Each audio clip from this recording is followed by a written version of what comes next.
नाशिकमधला महायुतीतला वाद अखेर संपला। गिरीश महाजनांची माहिती, गोकुळ गीतेंचा प्रचार थांबवण्याचा निर्णय। वादग्रस्त वक्तव्य टाळा, दराडे कुटुंबियांना मंत्र्यांचा सज्जड दम। अमरावतीमधले काँग्रेसचे उमेदवार हर्षजित देशमुख भाजपला मॅनेज झाल्याच्या चर्चेमुळे काँग्रेसची बैठक।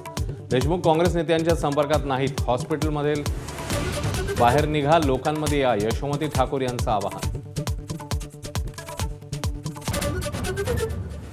अभिजित दिपके आणि मोदींची अमेरिकेमध्ये बैठक, संजय राऊतांचा खळबळजनक दावा। भेटीचे फोटो एकाने पाठवल्याची राऊतांची माहिती, तर फोटो AI असेल, मोदींना भेटणं अशक्य, दिपकेंचं उत्तर। कुंभार समाजासाठी सरकारचा मोठा निर्णय, वर्षाला 700 ब्रासपर्यंत वाळू मोफत मिळणार, तर विटा, कौल इतर वस्तूंकरता वाळूवर कोणतीही रॉयल्टी न घेण्याचा निर्णय। मंत्री बावनकुळेंची घोषणा।